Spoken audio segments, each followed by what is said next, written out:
Before we start, John, it's December. This is Discount December. We're going to give 10% discount on Patreon. And what you get for following us on Patreon is three things. Ad-free podcasts twice a week. You get 2 macroeconomic courses, not just 1, 2 free. And also from January, I'm going to be answering questions once a fortnight. We're going to have an online macro session. And if you want to go up a level with us, you get a 10% discount for signing up on Patreon right now in December. Patreon.com/David McWilliams. What in the world is happening on Wall Street? Economic indicators. Who knows where this is going to end up? To understand the economy, you have to understand human nature. This podcast is powered by Acast. How are you doing there? It's podcast time. John and I have been out of the country, feeling like renegades, leaving the country. And we have been on a little bit of a jolly. John's been in London. I've been in Sweden and Stockholm. We'll tell you all about this and that. I hope you are well. Hope all is going well. And you can kind of, look, we're going to avoid it, aren't we, John? Yeah, you were going to mention that C word, weren't you? I was. Yeah. Honestly, Mac, seriously, I'm sick of it. I'm sick of COVID, but I'm also sick of talking about it. And I'm sick of other people talking about it. And that's why you have to go to Sweden, where no one talks about it. And actually, in London, they didn't talk about it that much, although they were bringing in the big restrictions when I was there. What are the Brit restrictions? I love the Brit restrictions. Are they heavy or are they not really? Well, no, they were the usual stuff. You have to wear masks on the tube and in shops, and people by and large are keeping to that. But I also read in the Metro or whatever it was that there was a whole lot of people thrown off trains. For not wearing masks. For not wearing masks, which was quite surprising for London. It is surprising from London because I always thought London was very live and let live, and on the COVID thing was much more tolerant and much more, you know what, look, if it's up to you. If you don't want to get it, don't go out. Isn't that the kind of, that was definitely the attitude in Sweden was phenomenal in the sense that everywhere people are out. They're not asking for COVID passports at all. Oh, really? No. They're just assuming that everyone's vaccinated. Right. All bars are open. All clubs are open. All restaurants are open. There doesn't seem to be any social distancing. As they said to myself, they said, "Oh, the social distancing." They said they asked. I love the Swedish accent. They said they asked us to keep 2 meters apart, but we said, "Well, what's wrong with 5?" Because they never fucking talk to each other because they're so cold. We don't. They said we are lifelong social distancers. But it was great. It was phenomenal. I really enjoyed it. I did a gig for the Irish Chamber of Commerce over there, which is lovely. Right. It was a lovely gig. There's lots and lots of Swedes, lots and lots of Irish people. And big shout out. Thank you very much. Lots of compliments of the podcast. Loads of these people listen to it over there. Really? Yeah. It's like Norway as well. It is kind of mad. And I tell you, I was at a gig last night in Dublin in the Academy. I'll tell you all about the last gig of the year. Ooh. Before it all closed down. It was Lucy was supporting Maliki. You know, brilliant. Lucy and Maliki wrote a song together, Fair Play, last year. Great track. And that kind of propelled both of their kind of launched both of their careers. So she was supporting. But I'll tell you all that in a second. But also at the gig, lots and lots of really young people saying, "Love the podcast." Lucy was going, "It's my gig." And rightly so. She was. It's my gig, not yours. Exactly. Yeah. Exactly. But Sweden, interesting thing, you feel like you're in the country of the future. It feels like this is the way the world is going. That if a country of the future existed, it would be Sweden. Wow. And I really felt Tell us, explain that. Just the way in which everything works. The trains work phenomenally well. The people are they seem to be incredibly tolerant of each other. They have a huge, huge immigrant population. They've always had this very liberal. But we have this something really odd, which I think is fantastic. They have this deep socialist social welfare system. Where they have high taxes and incredibly good public services, right? Yeah. But they also have this libertarian side to them, which is, don't tell me what to do. So it's a very strange combination because normally with high taxes and with high public services, there also goes a sort of a communitarian collective that, ultimately we will basically do everything together, right? But there what you seem to get is this high taxes, incredibly brilliant welfare state, but this slightly screw you libertarian attitude in the way they behave. So the great one is the COVID thing. They're basically saying, look, We know what it is. The government's telling what it is, how you get it, where you get it. Make your mind up. Yeah, You don't want to get it? Yeah. Don't go to those places. And the interesting thing again is Sweden has got the most extravagant welfare state in the world. It also has the highest percentage of billionaires per head almost in the world, higher than the United States. Wow. So you remember Mike Furtick was saying, that basically in the United States, we reward winners and that's right. But actually the Swedes have the highest percentage of billionaires in the world and the best welfare system. And what they seem to have clicked is a weird soft spot or sweet spot between creating a really, really efficient, productive, profitable economy and a really brilliant welfare state. But isn't the right on the rise over there? Yeah, it is on the rise, and they're aware of that. But I mean, the underlying Swedish model is probably the elixir for all left or centre left people. Yeah. Because it has been so liberal, so accommodative, so much driven by high public spending. So, for example, I'm always intrigued by how many Swedish startups there are and why they seem to be so far ahead in technology. And then once Are they? yeah, I mean, it's companies like Spotify and Ericsson, all these companies are really, really far ahead. And you really notice that there. Like, so for example, it's a cashless society. There's no cash. Okay. Everything's done through your card and through your phone. Everything. Like, so I don't know what a Swedish krona note looks like because I never took one out of the wall. Because you don't have to. And it was just said, one of the, we were talking about, Swedish and technology. They said, well, in the 80s, the Swedish government paid for every house to have a subsidized laptop, one computer, a PC. Right. So they gave them away. So you have all these Swedes and I think the general Scandinavians who are incredibly computer literate Yeah. at a very, very young age. And there's a big hacking culture there. Anyway, the point is, what I found fascinating was that it seemed to me to be a country, their attitude to COVID was, as you said, they don't talk about it, And I was actually talking to the SAS woman when I was flying out, because of course, coming back into Ireland, you need an antigen, a PCR test, Yeah. and this, Oh, and that that. was such And she a just pain. looked at me and she was probably in her mid-60s. She was on the reception of SAS. She goes, "It's very tiresome." And I just thought it was... You need to work on that accent. I know, but it doesn't matter. That's what it sounded like to me. But so that was my Swedish trip. And then last night, because I know you've a London trip to tell me about. Last night I was at this gig in the Academy, and it was just great to see. There was 1,000 people there. It was a full-on performance. It was really, really good. And again, Lucy got a great review of yeah, it. she got a great review in Hot Press, and Malachi, which is basically Matthew and Hugh, Yeah. Hugh being the lead singer and the main man. It was an extraordinary performance. He's a fantastic front man. Brilliant. And you need that. You need to get the crowd yeah. going. You could just see, like, they're 20, 21, they're young. Yeah, as opposed to, I actually went to a gig during the week on Wednesday. I went to see James, who I love. I've that always was in the loved O2, them. wasn't it? Yeah, at the Point. And, Sorry, yes, the Point. But they were supported by the Happy Mondays. Oh, I'd love to see the Happy Mondays. No. Oh, no, They no. were terrible. I thought they were just terrible. But I mean, they've got some... Bez was still doing his thing. But with Sean Ryder, could he sing? No, that's the thing. That's the thing. His voice was shite. There was X on the stage that he didn't move from. Right, okay. And it was just, they were awful. They were awful. Oh, but they're no, just, that's they're just so there awful. paying the bills. That's all they're doing. Thrills, Spills and Bellyaches. You Yeah. remember the album? I do. One of the classics. Absolutely. And on record, they're fantastic. Live, it just doesn't come through. Not at all. The Mondays. They have a special place in me at.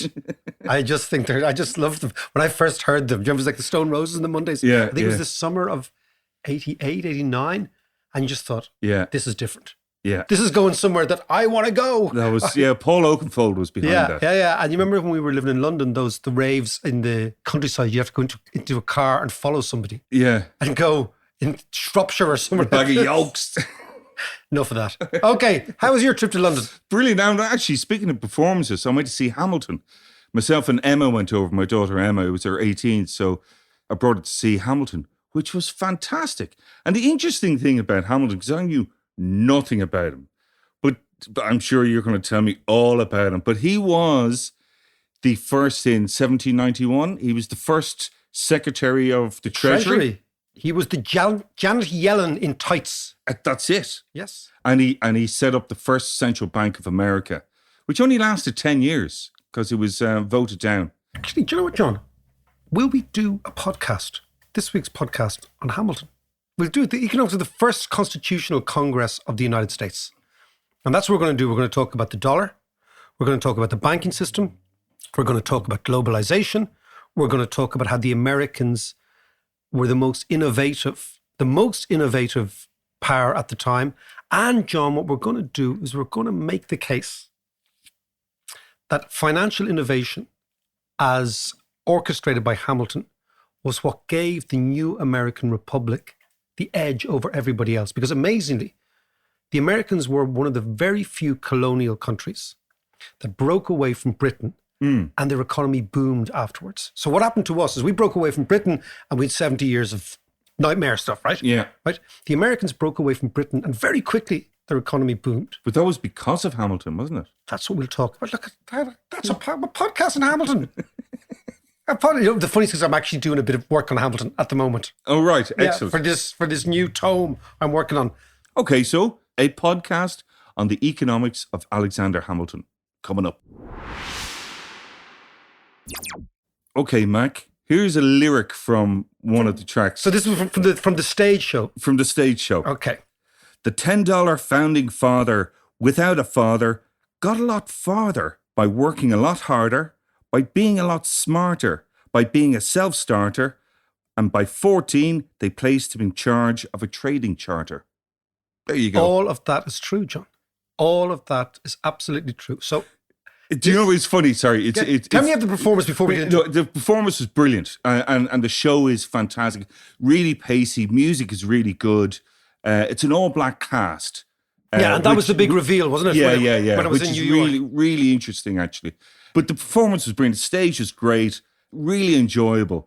But one thing I would say, if anyone's going to see it, just find out a little bit more about Hamilton before you see, because you're trying to tune into all the lyrics and it's rap and it's quite pacey. So I was halfway through, I was turned to Emma going, huh? What do you say? Who's he again? Well, in that case, let us talk about Alexander Hamilton. Maybe this is your prep Let us for it. talk about Alexander Hamilton. The interesting thing about the all-black cast is it focuses your mind on one of the most atrocious parts of the American Constitution.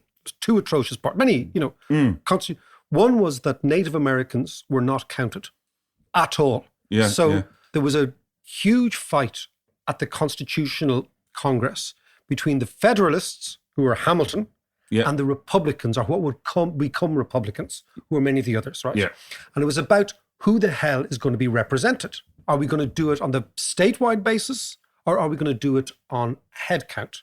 Now, of course, if you did it on a head count, the states with the largest populations would dominate the states with the smallest ones. Okay. So they came up with this thing, all this electoral college stuff that we get confused with. It's all back from here. Right. So what they did was they decided that every state in the Senate would have 2 representatives, no matter how big the state is, which is why places like Dakota now have the same senatorial representation as New York and California, which makes no sense. Yeah. But the representatives, the House of Representatives, would basically be on a head count. And then, of course, the big thing was how many people live in America.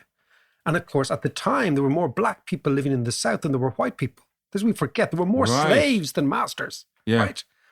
But of course, black people couldn't vote. They weren't even entertained that they were slaves. Yeah. Wasn't even entertained that they would be in the Congress. So despite all their fraternity and liberty and all that stuff, they had this thing called slavery, which they all upheld. Yeah. And they decided then, how did they decide how many black people were in America? It's an extraordinary thing. It's called the 3/5 majority. A black man and woman was, or actually maybe it was only a black man, because they only counted men at the time, was counted as 3/5 of a human. What? Right? Now this Really? So listen to it, right? This is the madness. Before we get into Jesus. Hamilton, right? Go on, the madness, and that's why playing him as a black man is an amazingly, it's just a revelatory act, right? Yeah. So what they decided was, how are they going to count, the difference between North Carolina, South Carolina, and New York, right? So let's say New York had 5 million people at the time, and South Carolina had 2 million people, but 2 million white people. Yes. Okay. So they decided they would count the slaves, but they would only count them as 3/5 of a human. This is the truth, John, right? It's terrible. So But even worse was those 3/5 of humans added up to a representative who was white.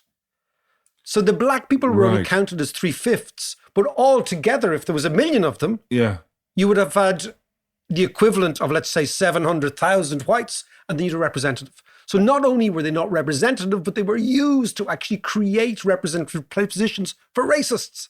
Jesus. That's how. Okay. So that's a little bit. Yeah. But now Hamilton. But actually, just before you go there, I always think that, you know, the way particularly the Republicans always harken back to the Constitution and the founding fathers as these wise old men type of thing. They were old, and they were white, and except for Benjamin Franklin and Thomas Jefferson, who not only was a slave owner but had children with his own slaves. Oh, right. Okay. So this was like, he was not only, and of course the slaves were really young. These girls were 14, 15. Yeah, These yeah, men yeah, were yeah. 50. I mean, this is Epstein territory. a real Epstein territory. But yeah, the Americans always go on about the founding fathers. Yeah. As if there's As being some genius. sort of enlightened demigods. I suppose they were enlightened in one way, that they came up with a constitution. But if we think about Hamilton was probably the cleverest of all of them. He was certainly the most economically savvy, and he was self-taught, completely self-taught. So back to your poem about him. Hamilton was born in St. Kitts in the Caribbean. He That's wasn't right, even yeah. American, Yeah. right? And he was born to a Scottish father and a French Huguenot immigrant mother. So he was brought up speaking French. His dad left when he was about 3 or 4 years old. His mother died when he was 11. So he was left on his own. And in those days, if you're an orphan, you're left on your own. Yeah. But he was such a brilliant writer in English and in French as a young kid, that he was spotted by a shipping company.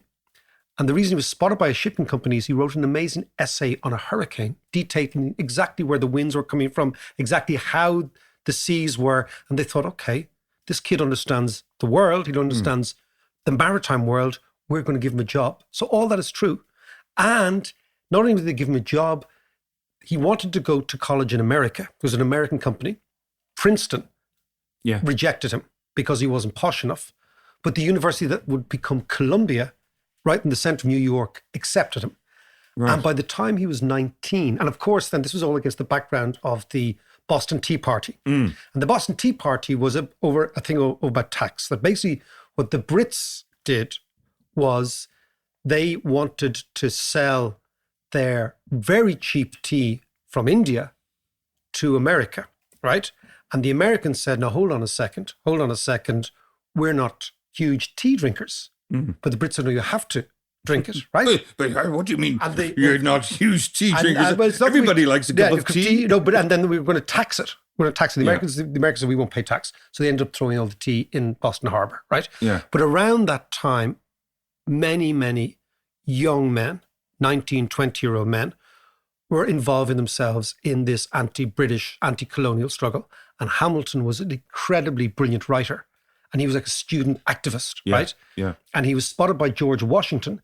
And in the beginning, he was writing George Washington's speeches and translating for Washington with the French military attachés, because the French were helping the American Right, yes, colonialists, right? yes, because yeah, the yeah. French were basically the other big power against the Brits there.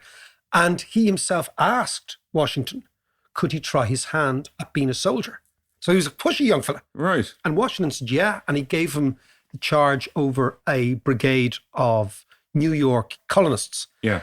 And Hamilton was the first over the barricades at Yorktown. And Yorktown was the big decisive battle Right. in the American Civil War, Yeah. where General Cornwallis, the British general, was actually captured and humiliated. And that was the end of British rule. So that's the early start of his life is fascinating. Then he becomes an extraordinary agitator for various constitutional reforms, but much more interesting for me was his economic ideas, Yeah. which yeah. were really mind-blowing. Because what had happened was, if you think of the American Revolution, right?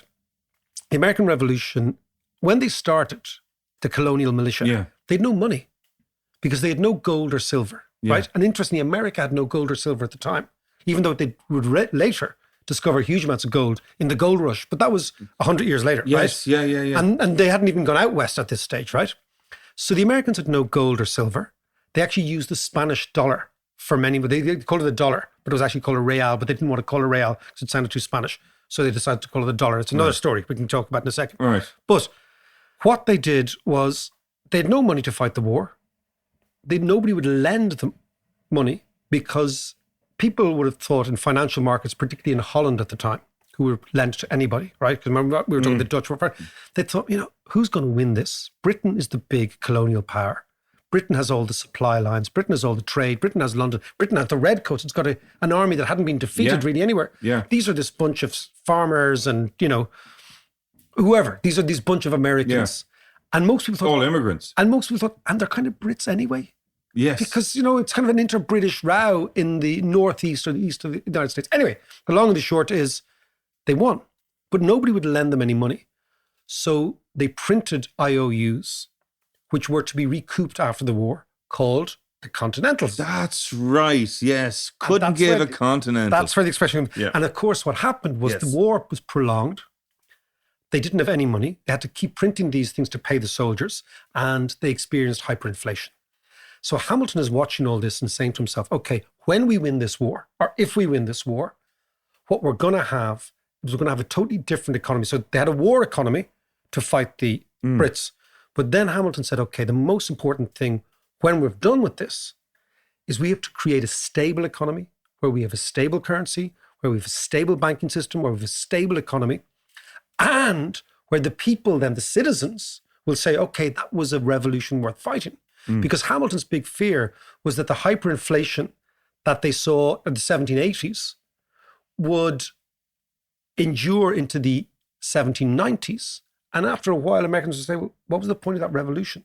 Because we've no stability. Yeah. So he came in and changed. And of course, what was happening in France at the time freaked him out as well. Because the revolution. The French Revolution. And Talleyrand, a man described by Napoleon as shit in silk stockings. Can you imagine how bad you have to be described by Napoleon as shit in silk stockings? Okay? He's a great character, Talleyrand, right?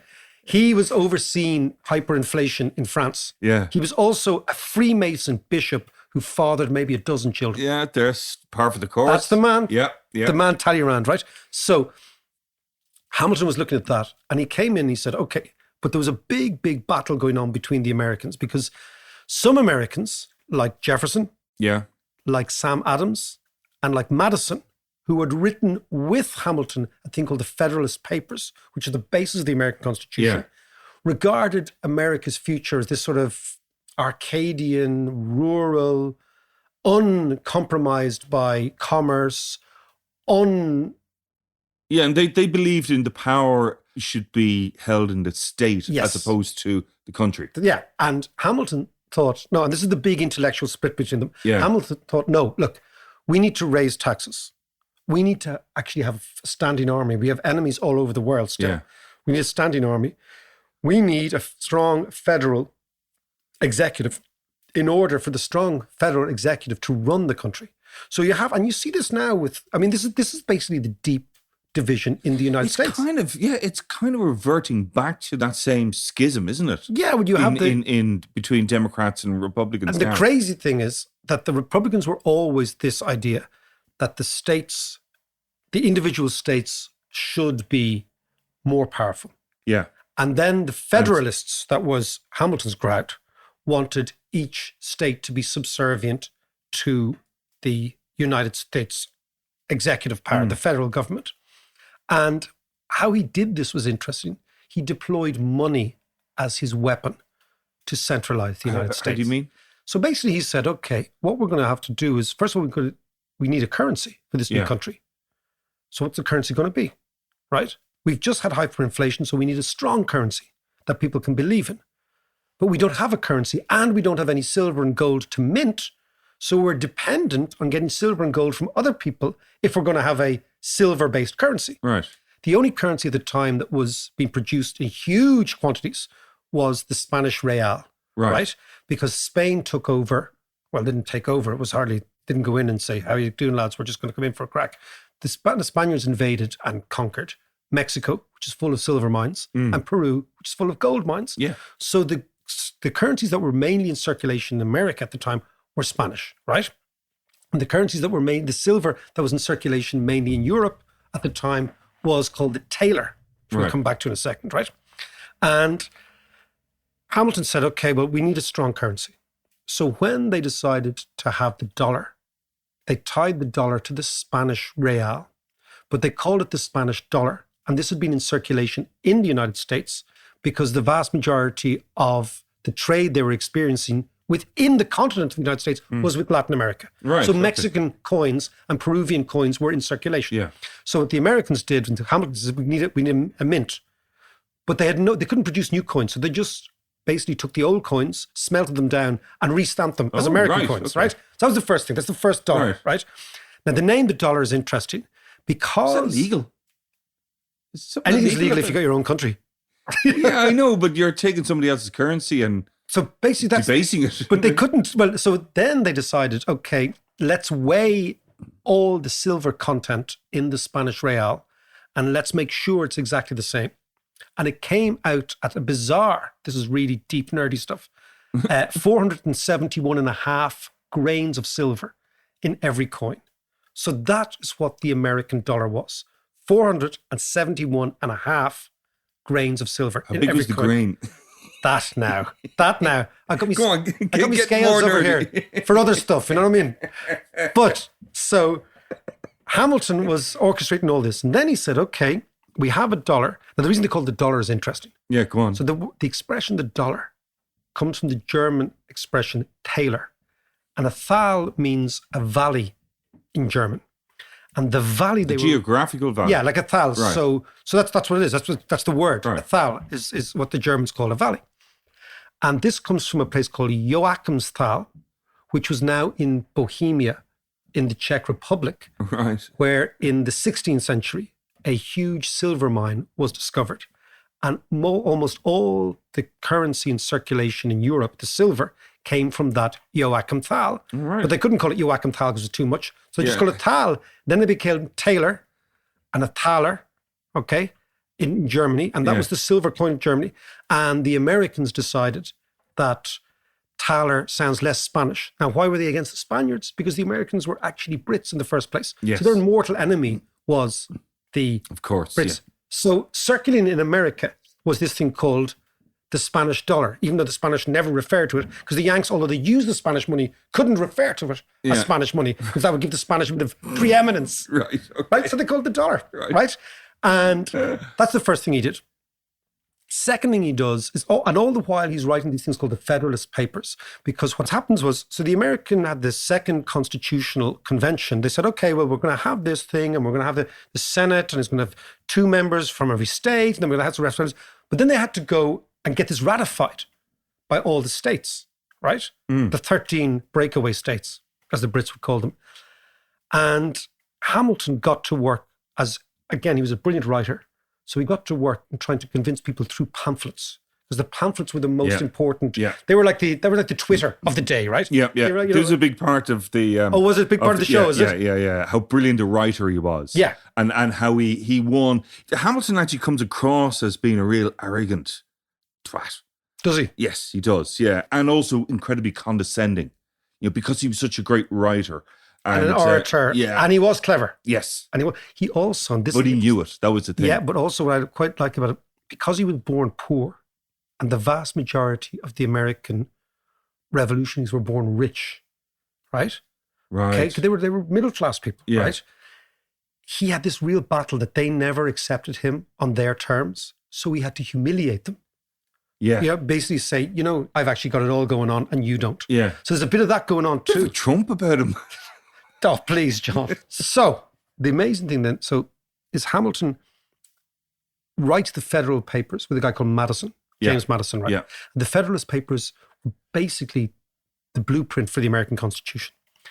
And they were the ones that came up with this separation of powers that is deep in our Republican Constitution between the powers. So you've got the people who make the laws are separate from the government, okay? Right, yes, All that yeah. sort of idea, right? Yeah. And if you're a lawyer, it's something with the legislature and the executive or whatever. But it's the fundamental basis why the Supreme Court should be independent, okay, and should not be interfered with by the politicians, because the Supreme Court interprets the good book, which is the Constitution, and they should always be separate. So it's a separation of powers between the government Yeah.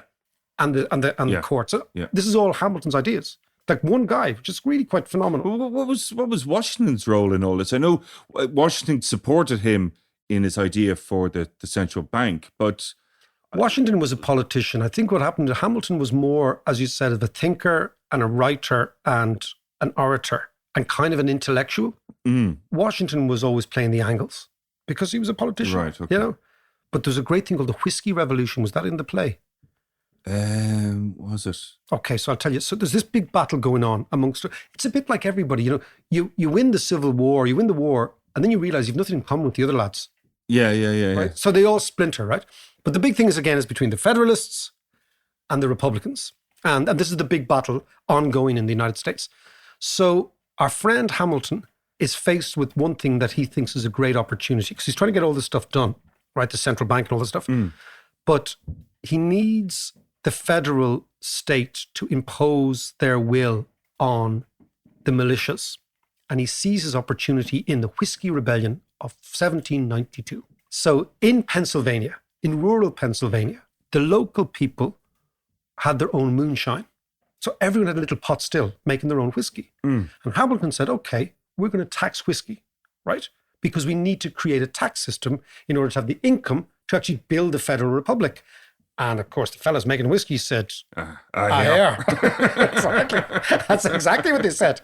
Or the late 17th century equivalent, or 18th century equivalent, here, right? So this is when Hamilton gets Washington on side. And Hamilton says to Washington, look, man, you're faced with a rebellion here, right? Washington, of course, is prevaricating because he's a politician and saying, like, which way is the cookie going to crumble here? You know, I don't want to go. And Hamilton says, look, if you want a federal republic, you have to go out and stamp these people out, and you've got to show them who's boss, which means you've got to turn their own army on themselves, the American army on the American people. Now, this is coming within a decade of having fought for the American people. So these stakes are very high. They don't seem high to us now. But Washington did go with them. And that was the moment where people realized, okay, these guys, the feds mean business. And the feds always mean business, right? So then Hamilton says, okay, well, what we need is we have our currency. We need a central bank. Yes. Right? Why do we need a central bank? Because we need somebody to step in, because basically we're in a chaotic economy. We need something to stabilize. So he sets up the central bank, right? Which, by the way, can I just interject there, which was set up in 1791 on the 12th of December. So We're very timely, John. there you go. There you go. 230 years. It's a long time. It's a long time. And for economics nerds and market nerds out there, he did something also very interesting. Not only did he set up a central bank, because basically the central bank could lend to the government. That was the key. It was based on the Bank of England model. Right, yeah. But it was 80% privately owned. So what they did was the government didn't own it. They set it up in the private sector. So the private sector could lend to the government. It meant the government could always have money as long as the private sector would lend to it. And this is the basis of the Federal Reserve. But does that not mean then that the central bank has some sort of clout over the... And that's what Hamilton central wanted. government? Because Hamilton had seen the central government print all the money for the Continentals. So we don't want to go back there.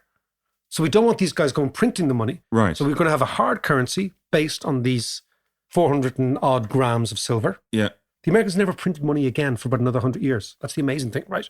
They always had this silver standard. Right. Okay. That's the first thing. Second thing, he said, we need a central bank to lend to the government so the government can actually go and spend money, but it can't print money. So it's got to spend money, then it's got to raise taxes, and then with those taxes, it's got to pay back the interest rate to those investors. Right. That was the whole, Gotcha. that's the Bank of England model, right? Original, not now, original. And then he said, okay, but we really need to control public debt. So he understood profoundly, sort of Dutch and British model, that national debt is the key to stability.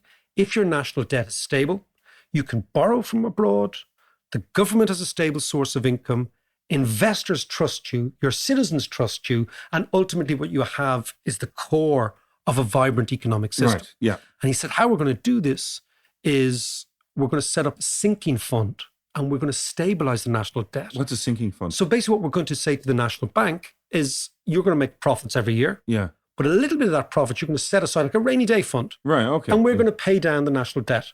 Now, what that did, that sent out signals to investors that the Americans are serious about keeping their debt under control. Very important thing. And also, he was quite tricky with the money from the national debt and the sinking fund, the alleged rainy day fund. He then decided, I'm going to use a bit of this to smooth out irregularities in financial markets, right? So basically at the time, there were two big financial crashes in the early 1790s in the United States. Okay. And Hamilton said, we need a lender of last resort. We need somebody to come in here and bail out investors and or punish people. We need to smooth out these fluctuations. And under the guise of the sinking fund to control the national debt, I will take this fund and I will play around with the markets. So he was creating exactly what we know now to be central banks. But this is about 100 years before Yes. central bank. Yeah, he was yeah. miles ahead of his time. So what you see in Hamilton is an amazingly brilliant economic mind at work. But hang on a second. 10 years after he set it up, Yeah, Congress voted it down again they did. and they disbanded the central bank. And this bank was called Bank of America. It's called the National Bank Yeah. of America. And then, of course, America Then what happened though? floundered for a while. Because it didn't have this centralized banking system, right? But why did they vote it down? Because of that Why was it not Republican working? Federalist agenda. It was still that- politics. Yeah, right. it was politics, right? I think I could be wrong. But I think it was all to do with that ongoing battle between Right. Hamilton. And then, of course, the fucker gets killed in a duel. Yes, he did. With your man Burr, wasn't Burr, you see, the problem, Hamilton had a problem. He couldn't keep his lad in his trousers. Yes. That was his weakness, Yeah. right? And he had an affair with a Mrs. Reynolds, right? it? Yeah. And Mrs. Reynolds, what had happened was Hamilton, again, you're talking one of these guys, they're kind of egomaniacs, right? Yeah. And Hamilton had been, He certainly was. yeah, he'd been accused and slandered. Himself and Burr were big enemies, right? And And Burr was a mate of Jefferson's as well. yeah, and he was the vice president. Yeah. The vice president killed the Treasury Secretary. It's like Kamala Harris killing Janet Yellen. And it all happened. Yeah.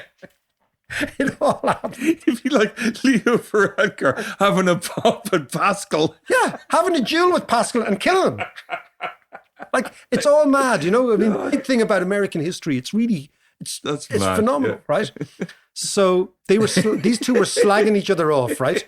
They were like having a Twitter war. You can imagine Burr and thinking, you did this. You know, you get these Egypts who have Twitter wars. Yeah. I don't like you. No, you don't like me. I think you're a twat on Twitter. Like, Do your research. do your research. Yeah, exactly. You know, and I've regularly been subject to it. Like these Egypts, just like get away, man. Yeah, you know. yeah. And so they're having a Twitter spat, and Burr says, "All very well, Mr. Hamilton, but we know you're corrupt, Hamilton. You've been involved in some scandal Yeah. with another guy called Dewar, D-E-U-R, right? Who tried to corner the American market in government securities. That's a different issue, right? Yeah, But this is all going on at the same time. Anyway, the long and the short of it is Hamilton comes out and being the real sort of honorable character, but kind of egomaniac, says, not only am I not corrupt, but yes, I am having an affair with Mrs. Reynolds, right? Because Mrs. Reynolds' husband was accusing. Right. So this is going down all the time. They're all shouting and roaring at each other. Burr says, in order to defend your honor, you have to come out and have a duel with me. Yeah. And Hamilton says, yeah, fine. Assuming that both men would actually aim in the air or aim to That's right. That was the big thing. It was to shoot up in the air. And the fucker Burr killed him. Yeah, he did. And that's how he died. You've just given away the end of the show. Oh, sorry. You asked me to do it. By the way, it's true. By the way, I don't always know all this stuff about Hamilton, but I'm actually just doing some work at the moment. Yeah. On that foundational economic resource of the American But Republic. it is fascinating. It really is fascinating. Yeah. And how much and how little has changed since then. Completely. Like you see, for example, now, you see, as you said, the sort of Trumpian drain the swamp, anti-feds approach. We're standing for liberty and we're basing our stand on liberty on the Constitution. Yeah. right? And they're going right back. Yeah. And then you have this sort of Hamiltonian people who actually morphed into the Democratic Party. It's Yes. weird the way Yeah, it happened, you know? So that's all going on. You also have the amazing way in which Americans regard money. So a couple of decades after this, a guy called Alexis de Tocqueville, a French aristocrat, went to the United States. And it's an amazing book. He's just observations about American life. But what he does make the point is the Americans are really obsessed with money. And he's making this point in the 1820s and 1830s, like a long time before America as we know materialized into the country it is. And I think that a lot of that goes down to the Hamiltonian obsession with getting all the banking system right and getting finance right and getting lending and the securities market and all that sort of stuff. And then you can see that he had an extremely profound impact on the United States. And he won the battle over Jefferson, even though he is much less known, Yes. Yeah. because Jefferson was ultimately the main Republican. And his idea was the Americans would kind of cut themselves off from the world. Splendid isolation. But Hamilton's idea was, no, we will become a world power. And he predicted to Talleyrand, the shite in silk stockings, who was a mate of his, right? Because Talleyrand Yes. had to get out of France very quickly. When the guillotine started chopping heads, Talleyrand said, I'm out of here, man. And he went to America. I'll grab my silk stockings and And I'll get my coat Peg for- and I'm pegging off to America. But Talleyrand writes that Hamilton in the early 1790s was saying this republic is going to be bigger financially than anybody else. We're going to be the dominant world power. And nobody at the time thought that would be possible. Yeah. And he said, we're going to do it through economics. So, that's why That's he's quite a vision. Yeah. Given the state of America at the time, they hadn't even gone out west at that stage, Yeah. as you just mentioned earlier. And this is a guy who'd no formal education. That's the Yes, fascinating yeah. thing. This is a guy who was abandoned by his father. His mum dies. He has to sort himself out. He gets to college. He's no economic education at all that we know of. So these ideas, since he had no economic education, he was just observing what was going on in the UK and Holland. Yeah. The interesting thing was that most American thinkers, you would have thought, would get more of they'd feel at home with the French revolutionaries because they were Republicans. So you would think that most American thinkers at the time would have felt more at home with the French Revolution. Because after all, A, they had just fought Britain and Britain is France's mortal enemy. B, the French were all around them. We forget this. The French owned half of America. Yeah. So they were dealing with the French all the time. The French owned half of America. It's called the Louisiana Parcel, right? But it went from Louisiana all the way to Montreal, and all the center of the States, right, was all French owned. And by the way, actually, our friend Jefferson did the greatest deal in the world. He bought that for $15 million from Napoleon. Ooh, that was a good deal. That was a good deal. Was So it seen as a good deal at the time? I think it was seen as a bit of a steal at the time because Napoleon was trying to fight all over the place, right? But back to Hamilton, he seems to have been more instrumental in getting the Americans to think in the way they do think now than anybody else. And maybe that's why he was being resuscitated now in plays, and he's been reconsidered and his impact has been re-examined. Because unlike the more celebrated ones, he probably wasn't that heroic an individual. Yeah. He was more of a functional, practical individual.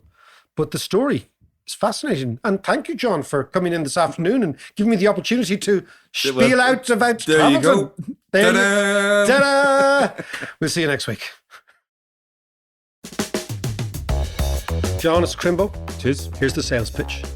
Can you imagine anything better than this? You can get 12 months Patreon subscription to the Dave McQueen's podcast, which is 2 podcasts ad-free every week. You get 2 macroeconomic courses. The economic courses I give in Trinity, more or less online, Which are humdingers. which are humdingers, okay, which we actually won a prize. Indeed. We won a prize. Indeed. Swati Teacher of the Year. But we get all the reading lists. You know the reading lists I go on about? All the reading lists, the lecture notes, videos, the whole thing. And you get these, we're going to introduce this year, an online Q&A. Once a fortnight, I'm going to answer the questions that people have. This is all on Patreon. Yeah, that's really good. Yeah, no, it will be really good, and it'll create a huge community of people. This is all on Patreon, and you get a 10% discount if you sign up in December. So that's patreon.com/Dave McWilliams. And if you sign up now to Patreon, you get 12 months for the price of 11 months for an annual subscription, or you can look at it by getting 10% off for the whole thing. And the key thing is, it's not just the podcast, it's the learning, it's the community, it's the engagement, it's all together. We're going to go up a level in 2022. Do you know what as well? It's a bloody brilliant Christmas present. You're absolutely right.